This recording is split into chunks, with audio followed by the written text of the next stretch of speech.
Hello Rec staff, my name is Mason Heck. Today I'll be teaching you how to operate Fusion. Fusion is a software that makes daily life easy at the Rec Center. We'll be using the software to operate the turnstiles, make sales, and sign out equipment, so it's crucial that you understand how to use it if you want to work at the Rec Center. The first function of Fusion that we will be learning today is how to check out equipment. And to demonstrate that, we have Zach here to help us out with a mock sign out. So, you want to get ready? Sure. Can I have a basketball, please? Yes. So first, when someone signs out equipment, you will ask for their ID. Do you have your ID, Zach? Thank you. The next process is to take the ID and use the card scanner to swipe the ID so that way their name comes up. Now, his name is in the system for us to sign out equipment to. We'll go over from customer to checkout, check in and out, and then click the equipment that they want. So Zach wants a basketball.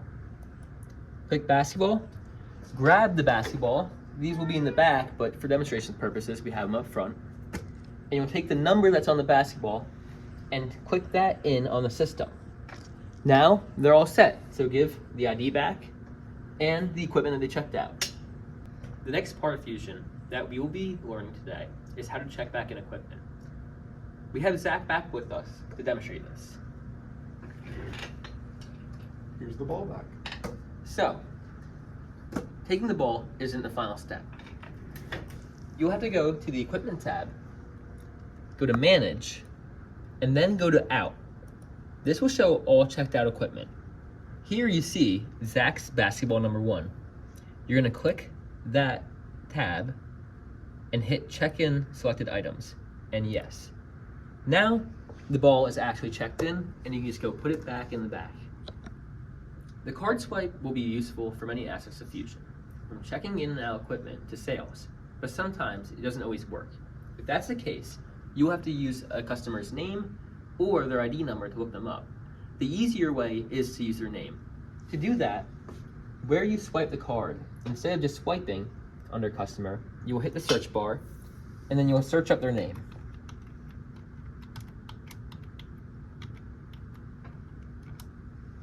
From there, you can choose who it is, and then do the exact same process. And this will be applicable to every aspect of Fusion where you have to use a name.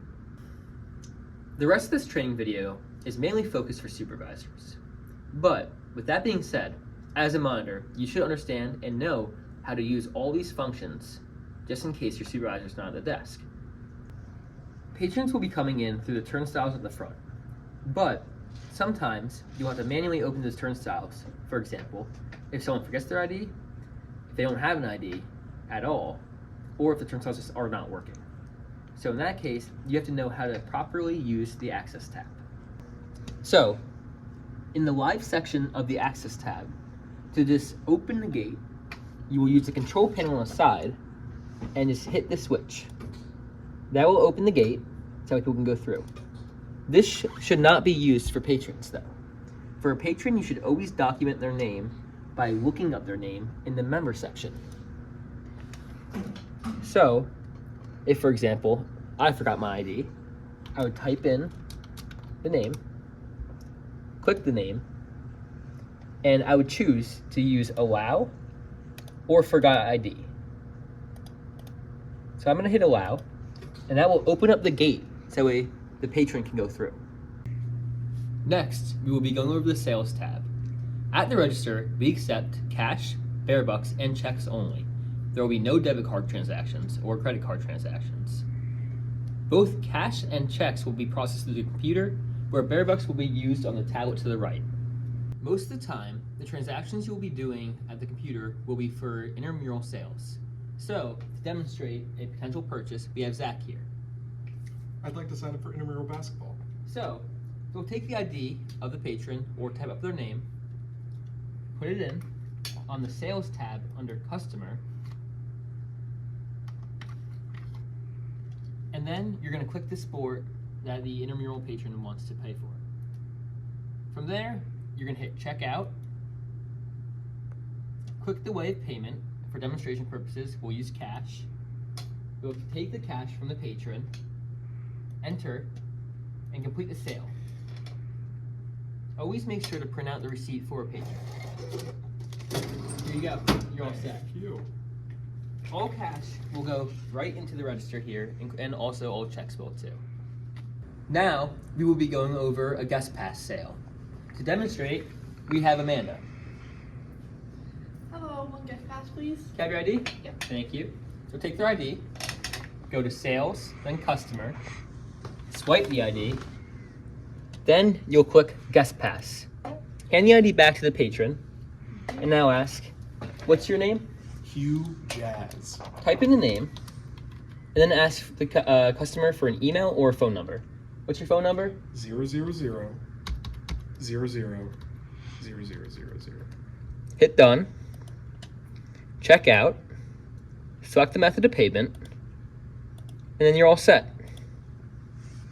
Make sure to hand the receipt back to the guest or the purchaser and hold on to the guest pass. To allow the guest in, we're gonna go to the Access tab, you go to Guest, and you'll click in the numbers that are on the guest pass. Sometimes you will need to make a new membership for a patron. To do that, you'll come to the Sales tab, go to Customer, hit New Member, and then you're going to fill in every X'd mark. So you only need the first name, last name, date of birth, gender, their eligibility, so you got to make sure they're a community member, alumni, or affiliated to the university in some way, their phone number, and email address. That will create a new member. When a new membership is made, you will most likely be doing a transaction. The main two transactions will be a gym membership or a pool membership. To demonstrate, we'll use Demo Member as our patron, and we'll go to Membership, and we'll select what they are doing. So for this, we're just going to be doing the pool membership for the community. You'll hit the date of range, so we'll do a day. And in the transaction, we'll go through like normal. You will use the iPad for the signature.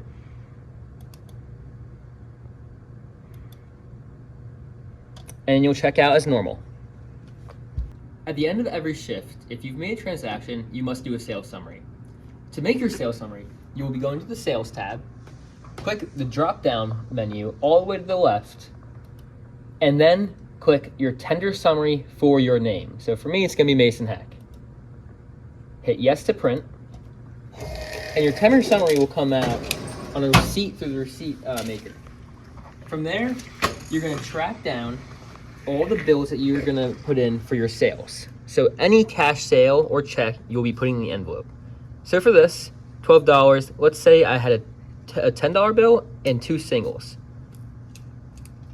Then you write the total on the side, the total cash in the drawer. So since it's always 50, I will have 62 total, 50 starting hand, a $12 deposit, and 0 over.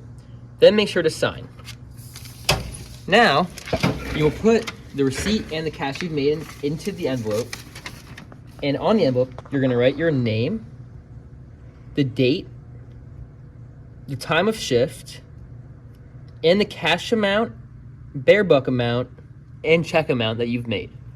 That concludes our tutorial on how to use Fusion. Thank you for listening, and I hope all your shifts go great.